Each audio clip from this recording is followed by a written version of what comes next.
Hello. A very good evening to everyone on this platform. This is Grandma Young Lady, your favorite lady, and so you are my favorite people. We are on Life and Duties Ministry. Obrane Abrabo Esumu Enayewo Sabri. Odofo Nyamishra Sewayemre Ama Enumre Jumedi Yeti Yehonka Ache.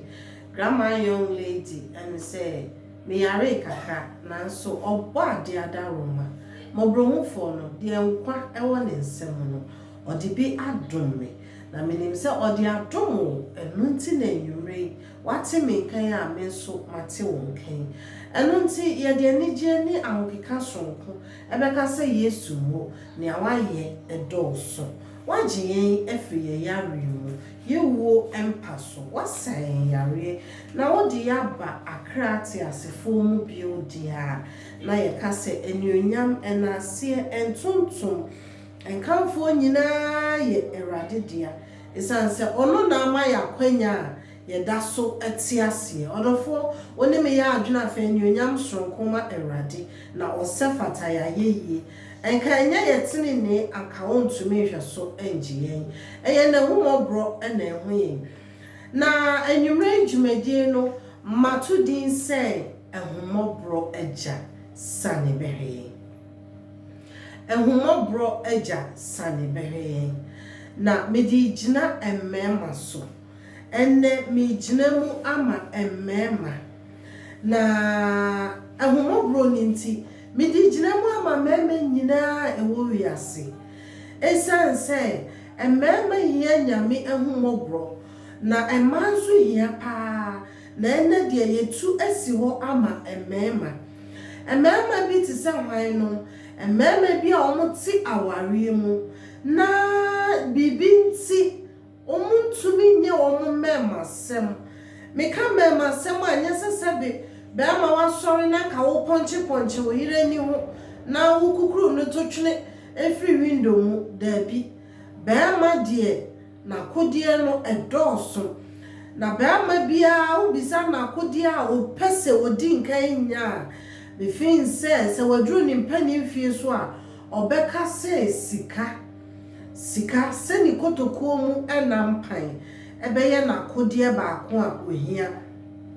emani gina yi se bema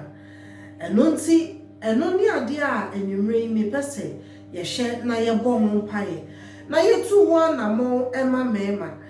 na enye sika no nko a na ye di gina so na mema ye busue ni ti no na omo so weapon baako a ehia wo mo na eda wo mo akoma so eye sika nti no erade hu mema mo boy enonti ehumo breja sane beheyen na wo sani anadwi a sani hwemema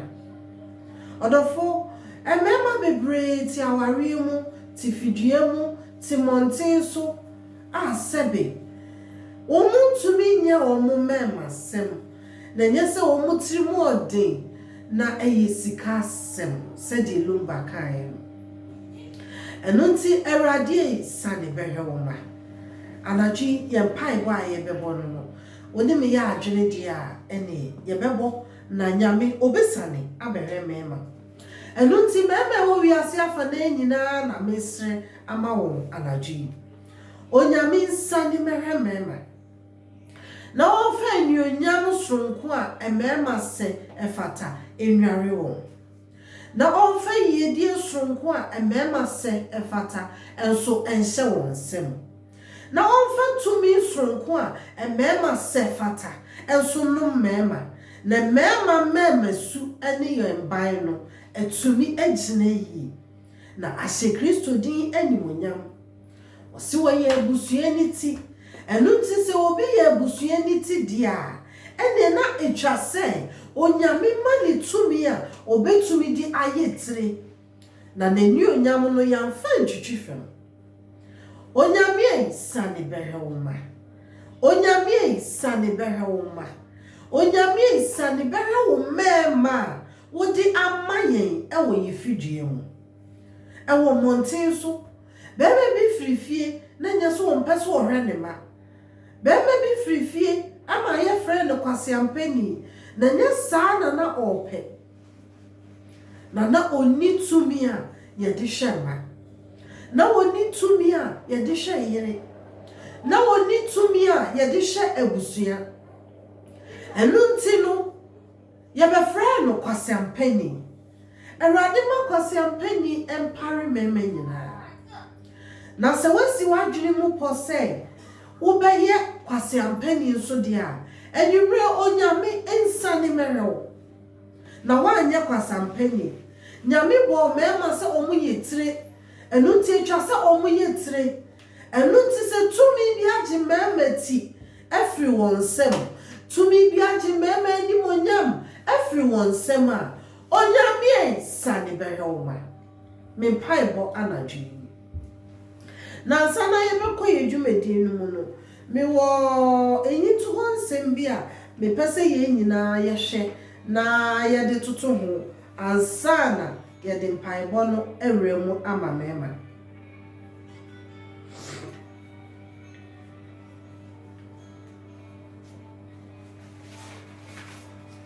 Odofo why you ready? Me wa 1 Timothy chapter 5 verse 8. 1 Timothy 5 verse 8. Eho ena me read it sabre. Osina se obi nhwe ono ara ni nipa.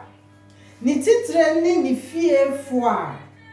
wapagidie. Na oye onipa boni sene die. Onyinyi se obi nhwe ono ankasa ni nipa ni titiriw ni fiefo a wapagidie na oye nipa boni ni sini a onyinyi odofo sai na wote asem na se asem wonyame de ma emema ekoma ma de na odigina mema etitiriw so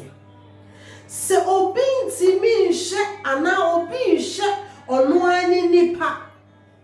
ni titire ni fiefo a wapagidie na oye nipa boni ni sire ni onyinyi wani ni onyinyi ni oni munyame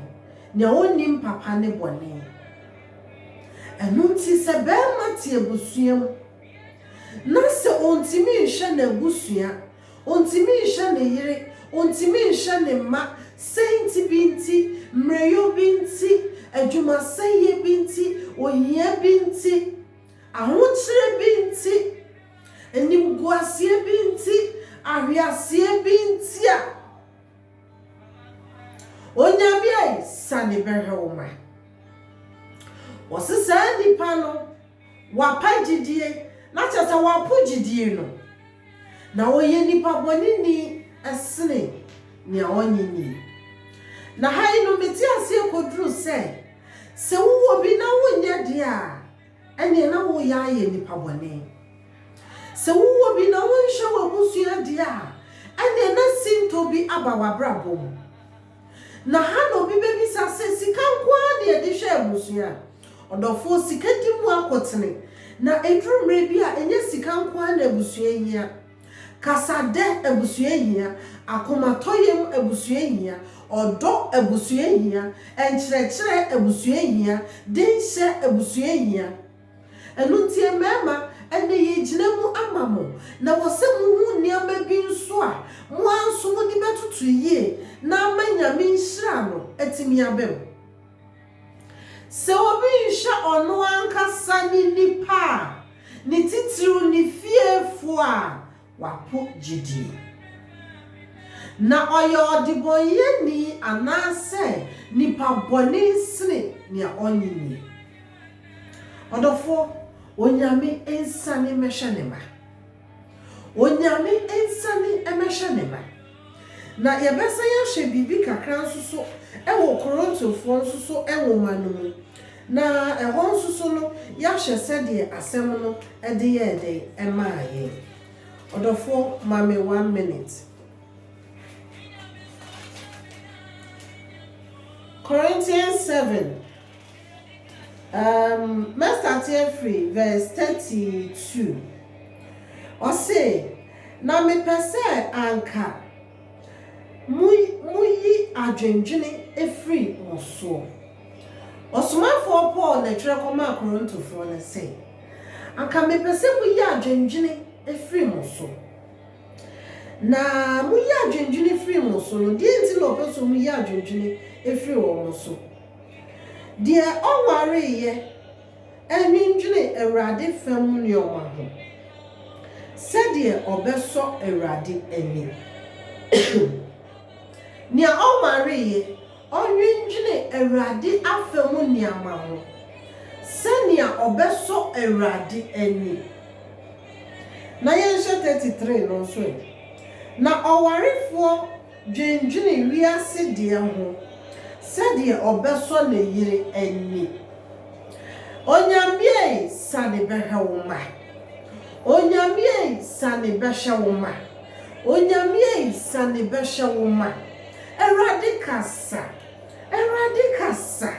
Awurade kasa mayakuma nto yeyem Awurade kasa mamema kuma nto woyem Awurade kasa mamema kukodura woye wo abrabo yi mu Awurade kasa sane hwemema wontumi hwe wo ma na ma wona hode a obetimi die sane ahwe wo ma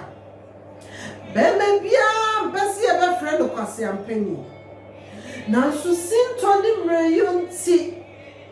na akoba se ye frɛ bema kwase ampani odofo se besi ne woda so frɛ wo ma papa kwase ampani a mesrɛ wo yifri wanum na twitwa sansem no mu enhyɛ nyame die ni monyam esanse ye num asɛm so betimi ama mema no adi ye wa abrabo onyame sane bɛhwɛ wo ma wɔsenka betumi a yenya dwendwene emfiri yɛn so na yɛnwendwene Nyankopɔn ho niama nko a sɛdeɛ bɛyɛ a yɛbɛsɔ Awurade ani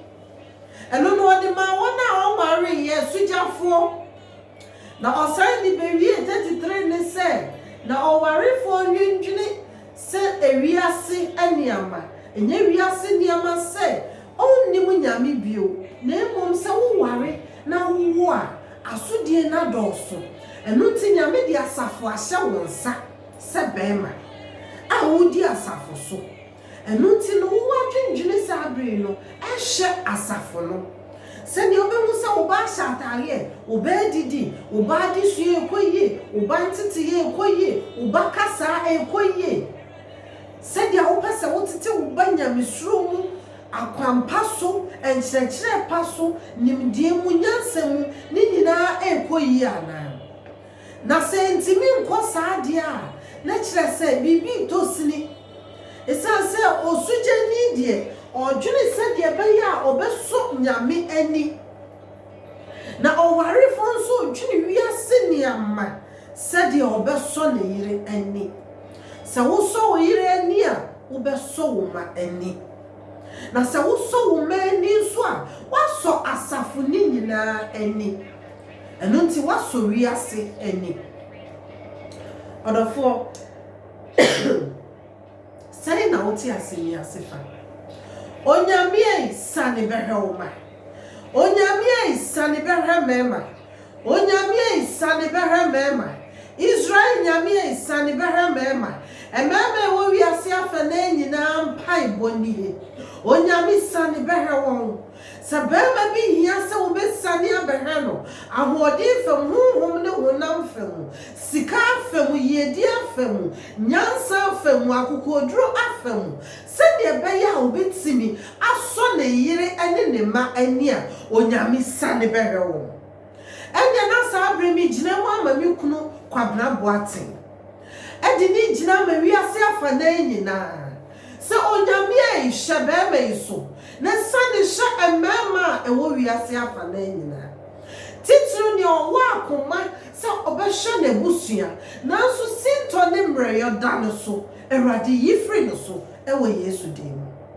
ɔdɔfo yɛ mo mpae me nyankopon ne ma bank se chamo woni hwama na wasem makwa e ba na beje okra mo broni bi akoa mo broni bi te se kwabna boatin ani abusua aka emema edano na sinto ne mreyo binti ontumi hwe wona abusua se de se me nyankopon a wotonhira tonhira gu mema so